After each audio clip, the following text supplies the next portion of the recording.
Alright, so I just got out of Lee Cronin's Mummy. Sorry, it's a little behind and not as it was released, but we had to see saw the musical priorities.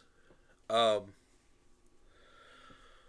Overall, I thought it was decent. Um, it was a cool twist on the Mummy, and I hope they keep going on with this with the Universal monsters because Blumhouse did, the Invisible Man a few years ago. There was Wolfman last year. Um, Now we got the Mummy, and they're taking like a different twist on these movies. Like The Invisible Man is a solid stalker thriller um, that really is more, again, psychological than just a guy coming after you. The Wolfman was treated like a body horror, which I didn't mind the Wolfman that much, but it wasn't my favorite, even though I love werewolves. It was just a little different, and I just think it could have been handled a little better. Um, the Mummy is really solid, though. Um, but the whole time I was watching this movie, I just kept thinking, fuck, if you tell me this is like Evil Dead 6, I would believe you. Like, there's scenes where, okay, the story is a girl gets. You spend the first 30 minutes with this family. Their oldest daughter gets kidnapped, and you don't know what happened to her. She just disappears. 8 years later, they end up finding her, and she was mummified. You probably see this in the trailer.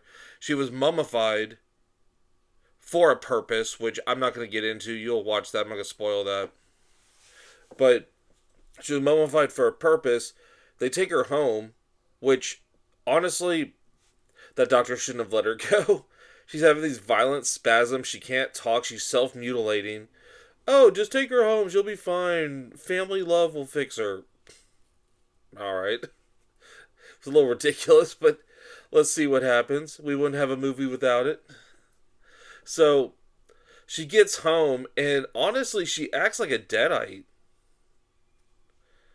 She acts more like a deadite than like. Again, this is a new rendition of the Mummy, but you can tell this is from the guy of Evil Dead Rise, 100%. And you can tell he was probably irritated he didn't do the next Evil Dead, so he turned the Mummy into it. And you cannot watch this movie and not think Evil Dead, and I'm going to bring that up a lot, which was fine. I enjoyed it, but there were way too many similarities to Deadites. Like there's a scene where she can talk and she sounds like the child version of her, tricking the people, or like the children of it. Which again, that's what Deadites do. She levitates, Deadite.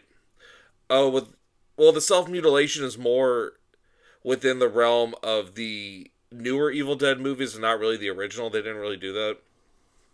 Like the original three, they didn't really self mutilate. That's more of a thing that happened in the newer one, like the remake in Evil Dead Rise, stuff like that. Um, like even the look of her, and I get it. They unwrap the the bandages or whatever, but you know, that was just a little nitpick of mine. And also another person it reminded me of was early Peter Jackson with like Bad Taste and especially Dead Alive. I kept thinking of that. Like there's this scene where they're clipping this girl's toenails that look like raccoon toenails. Like it looks bad. And oh my god, what happens is just insane. I was not expecting that. I was laughing in the theater. And then she escapes. But that's kind of what happens. It's and a side plot that's happening is that you follow the detective that was over the case of finding the girl, the missing girl, and she starts learning more behind why she was mummified like that and stuff. And to me, her story was really interesting. The stuff with Katie, the girl that's um, the mummy, that kind of got a little repetitive at times. I thought, and these parents are just kind of well, everybody in this movie is kind of stupid, but it's just again, it's a good movie. There's just little nitpicks I have about it. The gore was really good, though. I how do I put this? There were scenes in the movie that had extreme gore. Like the toenail clipping scene I was talking about. I'm not going to explain what happens, but with the toenail attempted to be clipped, um, and later in that scene, she's doing something real fucked up, which I started laughing at that too. I'm like, Jesus Christ, what the fuck? So I thought later on, as the movie goes on, it would become more of a spectacle, like a gore show, which is what people are really trying to sell this as. With what I've read, and it's really not. Um, there's a scene with a funeral that happens, and well, you find out that she can possess other. This really isn't spoiling much. She can possess other people and kind of telekinetically make them do stuff. And at one point, the youngest daughter is ripping out her teeth, and like she spits on the deviled eggs, and someone eats it. And again, how could you not think of Dead Alive with that? With the ear going in the soup and eating it, like, um, it does carry a lot from other movies, but I think as a whole, the more interesting aspect of it is why she was um, mummified in the first place. Um, with that being said, I kind of wish we spent more time with that than the actual issue at hand with trying to, like, just the Katie stuff. Because again, it just gets repetitive. I was more involved and interested in the story behind it, and the cop does come at the end. You know, it's but the ending. My parents, and my cousin liked the ending. I thought it was kind of silly, but you know, coming from this movie, it doesn't surprise me.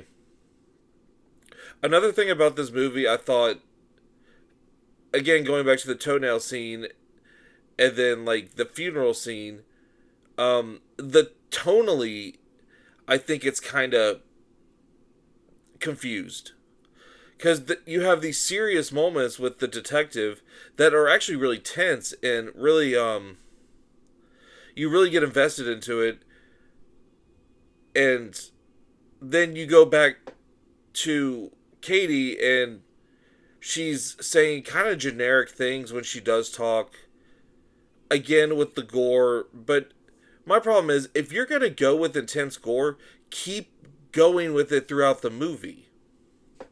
Don't just have like a couple scenes. If you're going to do it, man. Like, if you want to be Dead Alive or like Evil Dead, go for it. Don't don't puss out and give us a couple scenes and nothing else. Because that's what I thought the movie was going to be after that one scene. And I was like, oh, hell yeah, this is what I'm in for. And then I was very kind of let down by it. But again, going into it, I just saw the trailer. I didn't really know what to expect. I knew coming from the director, I knew we were going to get something different and something unique. And especially the team behind it. Like I said, they did The Invisible Man and The Wolfman, which were both Lee Linnell. This one's not. But it still had James Wan behind it. I think all three of them did. And Blumhouse. So I knew I was going to get something different. I like what they did.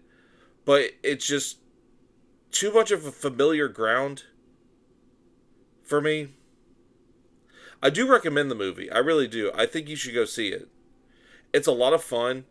And I was surprised that it was like 2 hours and 15 minutes, but it did not feel like it. I was kind of worried about that going in, but it wasn't bad. The pacing was real good. I think it helped having that backstory with the detective and all that, trying to figure stuff out.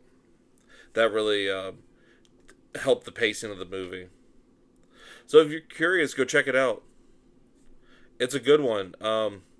Probably one of the better ones I saw so far this year. Um, I want to see where this director goes, though. I want to see what else he can do. So anything he comes out with, I'm going to check it out and see if he continues the trend of I want to keep doing Evil Dead. So that's my final thoughts on that.